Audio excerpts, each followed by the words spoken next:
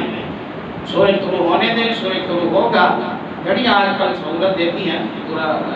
جو اشراق کا ٹائم ہے اس سے آگاہ کر دیتی ہیں، تو اس ٹائم پر 2 رکعتیں کم از کم پڑھیں اور پھر سو جائیں، پھر زور تک آپ سوئیں، اپنی نیند پوری کریں اور اگلی رات کے لیے آپ تیاری کر لیں تو اشراق کی پابندی کریں۔ اور اگر آپ یہ سمجھتے ہیں کہ آپ کی طبیعت بوجھل ہے، آپ نہیں جاگیں گے تو آپ ذکر اذکار نہیں کر سکیں گے، مشکل ہے، لا اکراہ فی الدین، کوئی زبردستی کی بات نہیں ہے، آپ پھر اس طرح کریں، آپ فجر پڑھیں، فجر پڑھنے کے بعد آپ ضروری اذکار کر کے سو جائیں۔ جب آپ بیدار ہوں، اب آپ کام کاج کے لیے جا رہے ہیں تو پہلے آپ وضو کریں، آپ تیاری تو کرتے ہیں، وضو کریں، وضو کر کے 2 رکعتیں پڑھیں، بس ممنوع وقت کا خیال رکھیں، ممنوع جو وقت یہاں میری نشاندہی کرتی ہے نا اس کا خیال رکھیں اور 2 رکعتیں پڑھ لیں۔ رسول اللہ صلی اللہ علیہ وسلم نے ان 2 رکعتوں کو 360 دفعہ صدقہ کرنے کے برابر قرار دیا، 360 دفعہ صدقہ کرنے کے برابر آپ صلی اللہ علیہ وسلم نے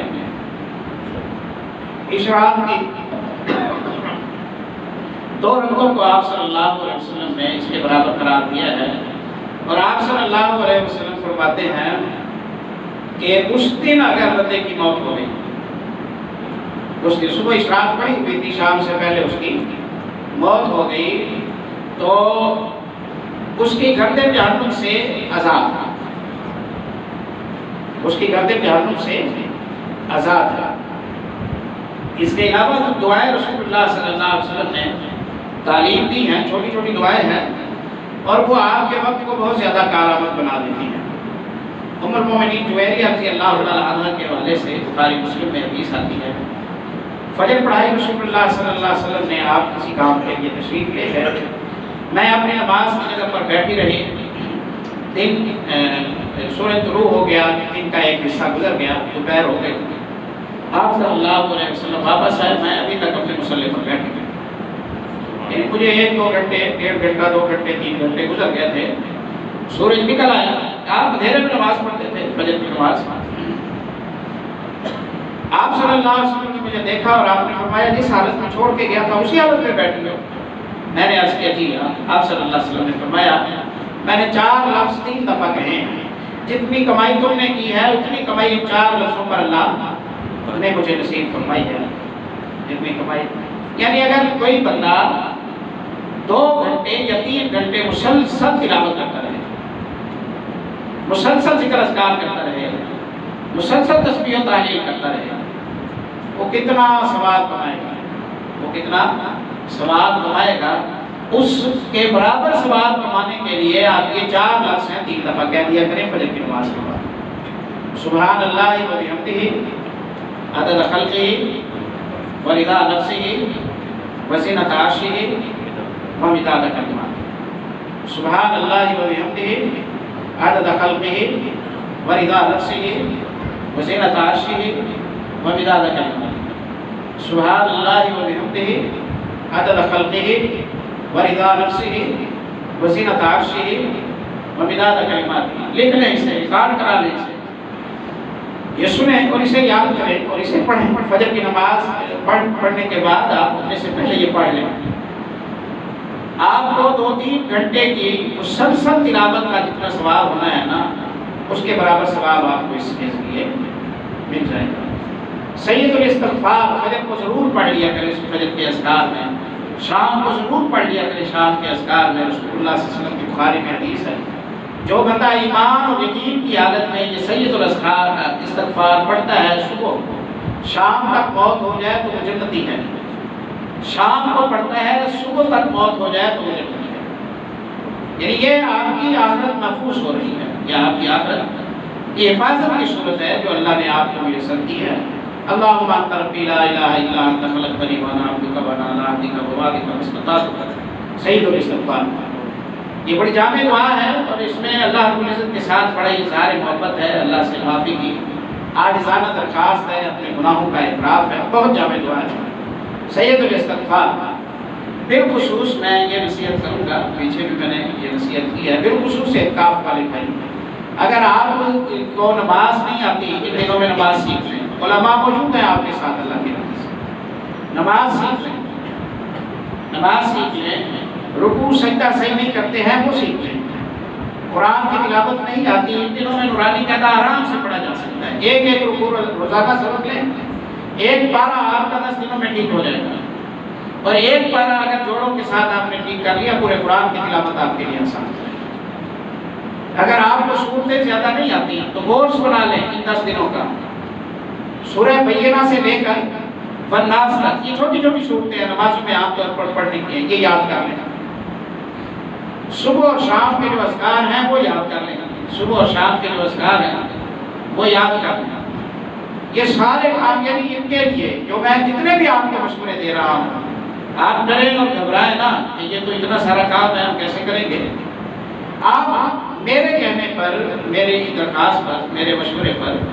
آپ 30 منٹ روزانہ اعتکاف والے بھائی بہنیں بیٹیاں 30 منٹ روزانہ آپ اپنی دعائیں یاد کرنے اور تلاوت کی کرنے کے لیے دیں، نہ 31 نہ 29، صرف 30 منٹ آپ دیں، نماز جنازہ کی ساری دعائیں آپ کو آ جائیں گی، صبح کے سارے اذکار آ جائیں گے، شام کو سارے اذکار آ جائیں گے، روزمرہ کی ساری دعائیں آپ کو آ جائیں گی، اور آپ اسی دوران تلاوت بھی بہت ساری کر لیں گے، بہت ساری تلاوت بھی آپ سے ہو جائے گی۔ تو یہ ضروری باتیں ہیں۔ اس کے علاوہ رسول اللہ صلی اللہ علیہ وسلم نے کچھ دعاؤں کو یقینی بخشش کا سبب بیان کیا ہے اور کچھ ہم لوگ مثلا 12 رکعتیں جو نمازوں کے ساتھ کی ہیں ان پر جنت کا ایک گھر آپ صلی اللہ علیہ وسلم وضو کیا آپ نے 2 رکعتیں پڑھی، اس پر پچھلے سارے گناہوں کی معافی کی اطلاع دی ہے رسول اللہ صلی اللہ علیہ وسلم نے۔ وضو کیا 2 رکعتیں پڑھی، عصر سے پہلے آپ نے 4 رکعتیں پڑھی، رحم اللہ عمران صلی اللہ علیہ وسلم، اللہ اس بندے پر اپنی رحمت فرمانا جو عصر سے پہلے 4 رکعتیں پڑھتا ہے، جو عصر سے پہلے 4 رکعتیں پڑھتا ہے۔ یہ کچھ ضروری مشورے ہیں بالخصوص اعتکاف والے احباب کے لیے اور بالعموم سارے ہم مسلمانوں کے لیے، ان کے ذریعے زیادہ سے زیادہ فوائد حاصل کریں اور وہ باتیں سیکھیں جو دعاؤں کی قبولیت میں رکاوٹ ہیں، جو اللہ کو ناراض کرتی ہیں، ان کے متعلق تعارف حاصل کریں، اور جو آداب ہیں نیکیوں کو محفوظ کرنے کے وہ سیکھیں، جو گناہوں جو نیکیوں کو کھا جانے والے اسباب ہیں ان کا تعارف حاصل کریں، ان سے بچاؤ کریں، اللہ سے مدد مانگیں، انشاءاللہ اللہ رب العزت کی ایک خاص رحمت کے ساتھ اللہ اپنا کرم فرمائے گا اور جنات الفردوس میں آپ انبیاء، صالحین، صدیقین، اولیاء اللہ کے ساتھ ہوں گے۔ اللہ سے ہم دعا کرتے ہیں کہ اللہ رب العزت ہم سب کو بہتر سے بہتر کارکردگی ادا کرنے کی توفیق نصیب فرمائے، بے مقصدیت سے ہم سب کو محفوظ فرمائے۔